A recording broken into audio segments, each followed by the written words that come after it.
अम्माबाद इंतहाई काबिल एहतराम जनाब सरदार या सादिक साहब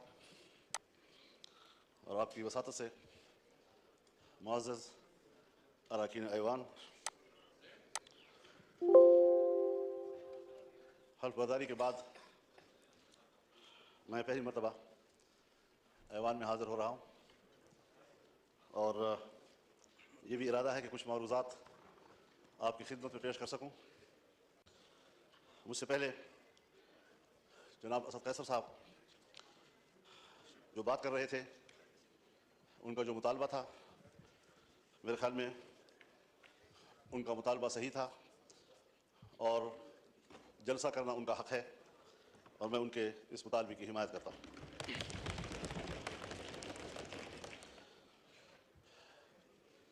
लेकिन जनाब स्पीकर, मसला यहाँ तक महदूद नहीं है कि हम जलसा कर सकते हैं या नहीं कर सकते। इस बात पर संजीदगी से गौर किया जाए कि हमारा मुल्क आज कहाँ खड़ा है। हमने ये मुल्क जिस जमहूरी अंदाज के साथ बरसगीर के मुसलमानों की तायीद से हासिल किया, उनकी कुर्बानियों से हासिल किया, इस मुल्क के कायम होने में न ब्यूरोक्रेसी का कोई किरदार है और न ही एस्टेब्लिशमेंट का कोई किरदार। लेकिन इस बात को सोचा जाए कि आज अवाम कहाँ खड़े हैं और एस्टेब्लिशमेंट कहाँ खड़ी है। क्या वजह है कि मुसलसल ऐवान पर सवाल उठाया जा रहा है, हमारी अवामी नुमाइंदगी पर सवाल उठाए जा रहे हैं। क्या ये अवाम के नुमाइंदा पार्लियामेंट है या ये एस्टेब्लिशमेंट का तरतीब दिया हुआ पार्लियामेंट है? इससे कब निकलना है हमने, या मजीद धंसते चले जाना है? ये मुल्क जिसमें हुकूमत महल्लाती साजिशों की बुनियाद पर बनती थी और टूटती थी, ब्यूरोक्रेट्स फैसला करते थे आज वजीर आजम कौन है तो कल वजीर आजम कौन है। एक जमाने में मुल्क के एक सदर मुमलिकत ने अपने दौरे हुकूमत में 5 वजीर आजम तब्दील किए। बड़ी मुश्किल के साथ, अवाम की जद्दोजहद के साथ इस मुल्क में आम आदमी को वोट का हक मिला। पार्लिमानी तर्ज हुकूमत पर इत्तेफाक हुआ, इलेक्शन हो गए सन 1970 में, जिसे आज हम बतौर मिसाल पेश करते हैं। लेकिन इंतखाबात को बतौर मिसाल पेश करने के बाद क्या उसके नताइज पर भी हमारी नजर है, जिसके नतीजे में मुल्क दो लख्त हो गया, हम पारा पारा हो गए। कायदे आज़म ने जो कौम को मोटो दिया था, इत्तेहाद, तंजीम और यकीन महकम, वो कहां रहा? कायदे आज़म का पाकिस्तान कहां है आज? शायद तारीख उसके हक़ाइक़ से पर्दा उठाएगा। तारीख माफ नहीं करती किसी को। थोपा गया सियासतदानों पर और किरदार जनरल आगा यहया खान था। हुकूमत को चलने ही नहीं दिया गया। फिर माशाल्लाह, फिर हम कुछ संभले तो फिर माशाल्लाह। सोचना यह है कि एस्टेब्लिशमेंट हमें जो नताइज मुरत्तब करके दे, जिनको यहां पर बैठने के लिए फहरिस्त में नाम शामिल करे, उस पर कब तक आप समझौते करते रहेंगे? कब तक हम ये सोचते रहेंगे, भीख मांगते रहेंगे उनके दरवाजों पर बैठकर?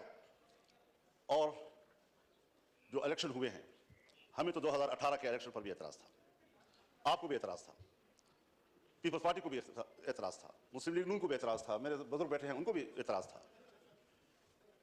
इस वक्त भी तो मैंडेट तकरीबन वही है, कुछ थोड़ा आगे पीछे। इसी मैंडेट के साथ उस वक्त धांधली क्यों थी और इसी मैंडेट के साथ आज धांधली क्यों नहीं है?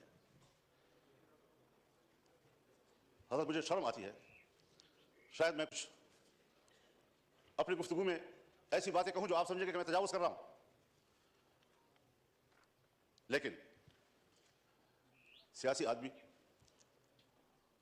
उसे बात करनी होती है। सियासतदान मालूमात की बुनियाद पर बात करता है, पब्लिक में बात करे, पार्लियामेंट में बात करे। खुदा करे ये खबर गलत हो, लेकिन हमारी मालूमात ये हैं कि इस बार तो बाकायदा असेंबलियां बेची गई हैं और असेंबलियां खरीदी गई हैं। कौन इन असेंबलियों को और इन ऐवानों को अवाम का नुमाइंदा पार्लियामेंट कहेगा? किस तरह हमारा ज़मीर मुतमईन है यहां पर बैठने में? हारने वाले भी परेशान और जीतने वाले भी मुतमईन नहीं। इस कैफियत में हुकूमत में बैठी हुई जमातें, जो हमारे लिए मुहतरम भी हैं, हमारे हमसफर रहे हैं, हम उनके उन जद्दोजहद की कदर करते हैं, लेकिन उन्हीं की जमातों के अंदर उनके सीनियर लोग मजबूर हैं कि वो अपनी ही मैंडेट को मुस्तरद कर रहे हैं, उस पर एतराजात उठा रहे हैं। सिर्फ अपोजिशन की बात नहीं है, हम देख भी रहे हैं, हम सुन भी रहे हैं। तो जमहूरियत आज कहां खड़ी है? ये सिर्फ इसलिए हम यहां कमजोर बैठे हुए हैं कि हमने हर मरहले पर कंप्रोमाइज किया है, हमने अपने उसूल पर समझौते किए हैं, हमने अपनी जमहूरियत बेची है, हमने अपने हाथों से अपने आका बनाए हैं। और जब हम ही अपने हाथों से अपने लिए आका बनाएंगे, यही होती है आखिरत की निशानी। जब रसूलुल्लाह सल्लल्लाहु अलैहि वसल्लम से हज़रत जिब्रील ने पूछा कि आप क़यामत की अलामात के बारे में बताएं, तो आपने पहली बात की अंतलिदल अमत रब्बतहा, कि माएँ अपने लिए मालिकाएं जलेंगी, यानी बेटियां मालिक बन जाएंगी और मां को नौकर और घर की मजदूर की तरह देखेंगी।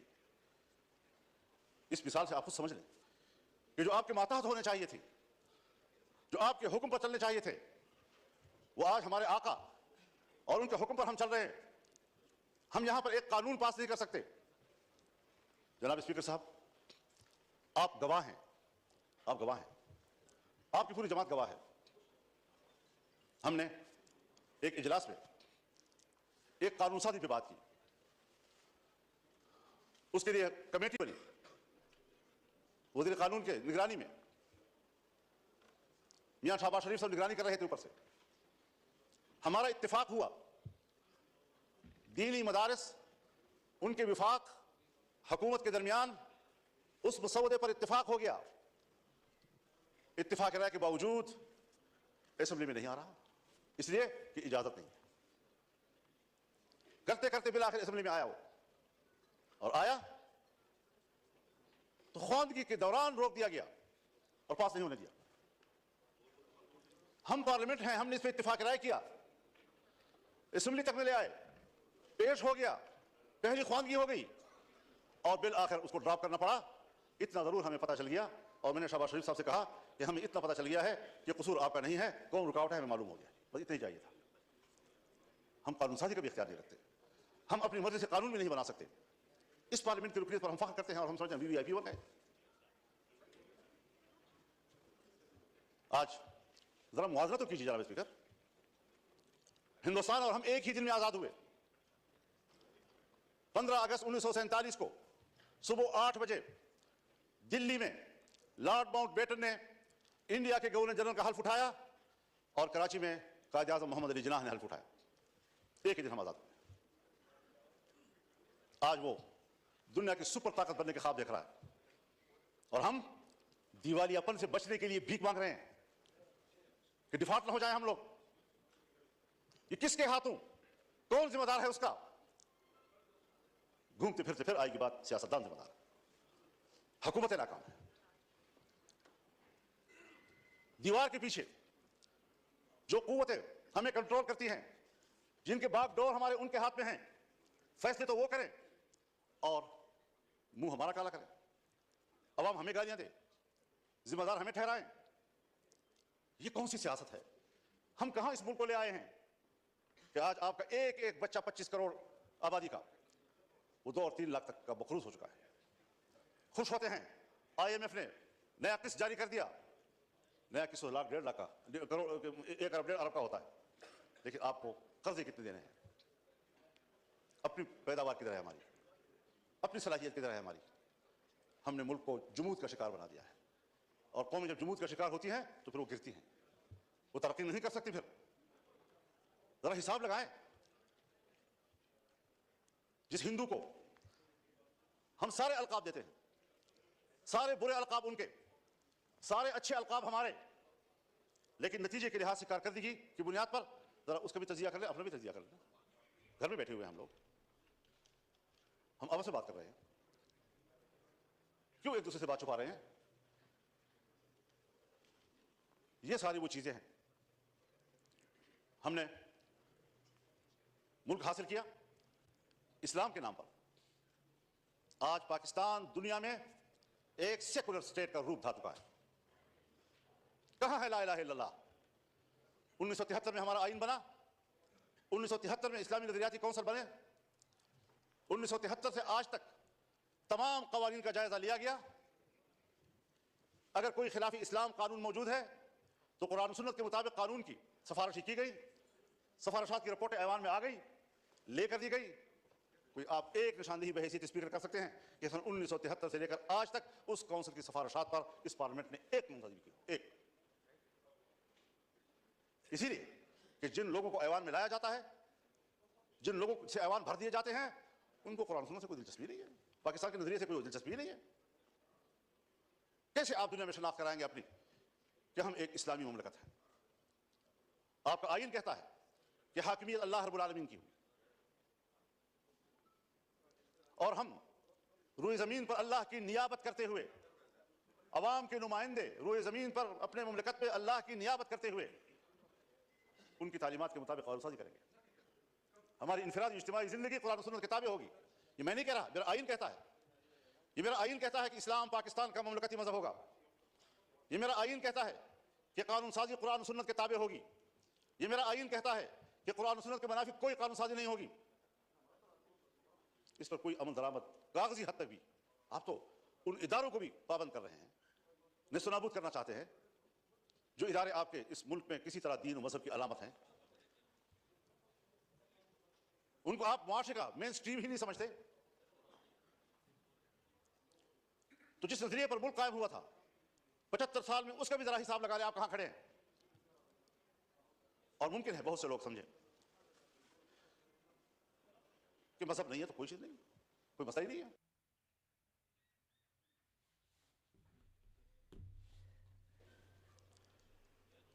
लोग हैं जो जमहूरियत की बात तो करते हैं, मजहब की बात भला ना करें, जमहूरियत की बात तो करते हैं। तो हम सब मिलकर सोचे जरा कि जमहूरियत किधर है हमारी।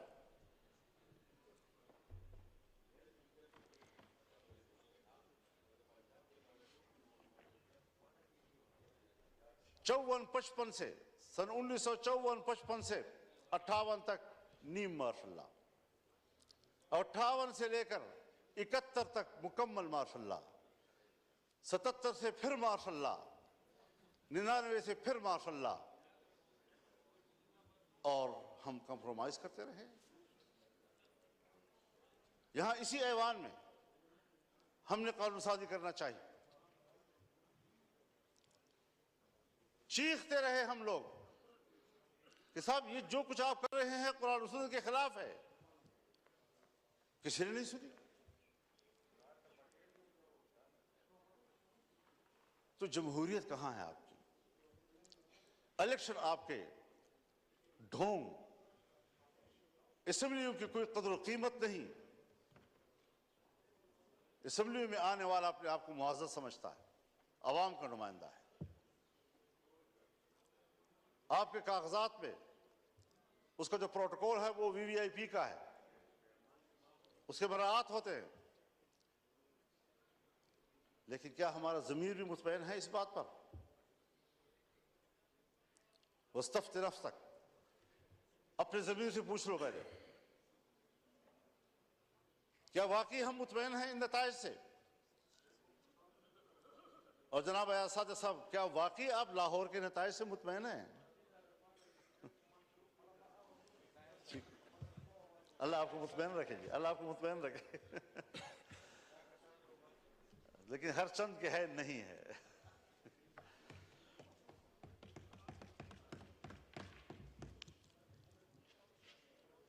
मईशत की क्या सूरत हाल रखती है? कर्जों पे हम जिंदगी गुजार रहे हैं, अपने वसाइल के करीब तक नहीं जाते, अमन अमान नाम का कोई चीज नहीं है। मुल्क को किधर ले जा रहे हैं आप लोग?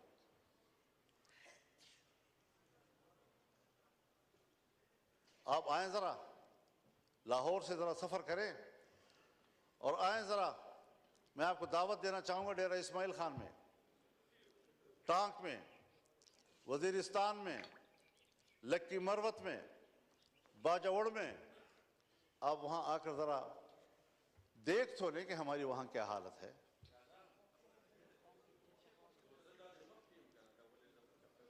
हमें तो इलेक्शन में निकलने नहीं दिया गया।